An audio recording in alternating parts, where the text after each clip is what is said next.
Friday. Last night's party didn't play out the way I had envisioned, not even in the slightest. I'm trying to keep my cool as I write this, but my life has taken a staggering turn for the worst. When I arrived at the party, everything seemed normal. Kids were drinking, dancing, and playing beer pong while obnoxiously loud rap music blared. I poured myself a drink and got into the action. My first move was to find this girl named Sky from my gender studies class. I felt like I had built some momentum with a witty Bush did 9/11 joke to her in class earlier, and I was looking to seal the deal with some magnificent coitus. As I bumbled into the kitchen searching for her though, I was met with a very familiar face instead. Rowley Jefferson? I couldn't believe it. Here, standing before me was the dude who left me friendless after middle school. If I had a few more drinks in me, I would have kicked this selfish tool's ass. But I was low on liquid courage.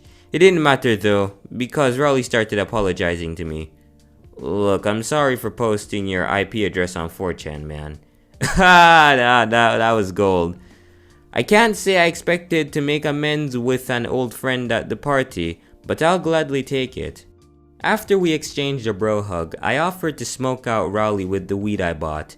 He hesitated at first and told me he's never smoked before, but he eventually gave in after I showed him what I was working with. We entered the nearest bedroom, sparked a joint, and chopped it up as if we'd never left middle school. Zooey fucking mama, man. Rowley got mega baked. It was actually pretty hysterical, but I didn't make a big deal about it since we were having a good time. After letting the high marinate for a bit, Rowley left to go fetch us some more drinks.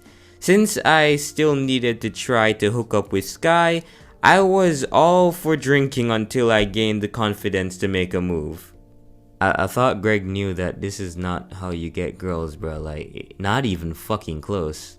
After giving me my cup, he excitedly raised his glass and offered a toast to the occasion. Here's to our renewed companionship. We tapped our plastic cups together and I downed my drink, which was just some shitty cheap beer that Rowley grabbed from a keg. I've never been a huge fan of the way beer tastes, but something about this particular drink seemed super off. I collapsed to my knees as the room began spinning around me, overwhelmed by the wooziness. This was only my second drink. How could I feel this intoxicated already? Panicking, I turned to Rowley to see if he was also feeling the effects of the vomit-inducing beverage. Instead, he was just watching me with a mischievous grin on his face. Zippity zip zop, Greg, you just got Cosby'd.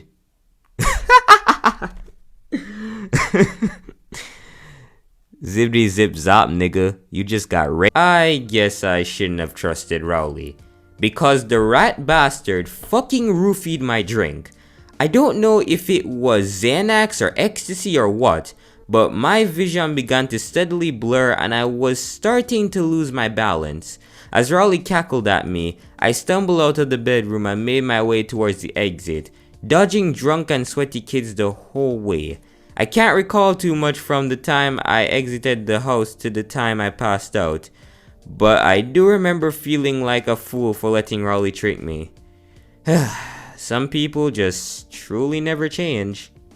On the plus side, Rowley Cosbying you kinda stopped you from embarrassing yourself in front of Sky. So, a win? I was awoken at the crack of dawn by the pitter-patter of echoing footsteps. My vision was still a bit fuzzy from the night before, but when my eyes finally began to adjust, I noticed that I was in some sort of large basement-like room. Internally, I was freaking out. I had just spent most of the week binge-watching horror movies, so my mind immediately went to some dark places while thinking about what was gonna happen to me down there. Your mind went to the human centipede? Now, Greg, have you ever heard of Two Girls, One Cup? It's a fucking classic. As the footsteps grew nearer, I resigned myself to the fate of having my mouth sewn to someone else's asshole for the rest of my life. The footsteps then suddenly ceased, being replaced by a deep breathing and a sharp snap of the fingers. After a few seconds of silence, the mysterious figure began to speak. Well, well, well! Isn't this quite the surprise? I pinched myself as hard as I could, for I thought I was still in a Xanax-infused nightmare. That voice. I knew that voice, but I just couldn't come to the grips with the fact that I was hearing it in this dingy cellar. Between seeing my older brother overdose, stealing money for weed, and being drugged by Rowley, no feeling of disappointment in any of those moments came close to the profusion of horror I felt hearing this voice. You fucked up, Gregory! I wasn't dreaming at all. My own grandpa had kidnapped me, brought me to a cellar in who knows where, and looked as if he could kill a man. There was this another guy with him, some sort of assistant, I guess. Grandpa introduced him as Tom. I asked Grandpa where I was and what he wanted to do with me. He smirked, saying that there were a few reparations that I needed to pay. This befuddled me. What the fuck does Grandpa want from me? I always figured that being his favorite grandkid spared me from any of his antiquated hijinks. Gregory is my favorite! Grandpa twiddled his suspenders as Tom placed a box at his feet on the grimy floor. Without breaking eye contact with me, he opened the box, reached inside, and shuffled its contents around. Eventually, he emerged from the box with a brick of marijuana in one hand and a gun in the other. I jumped back as Grandpa started toying with the gun, occasionally pointing it at me and arrogantly chuckling while he did so. He then raised the weed brick and finally explained why he abducted me. You've given my business partner a heart attack! At first, I had no clue what he was talking about. Grandpa must have noticed my bewildered expression as he fished one last item from the box that cleared up my role in this predicament.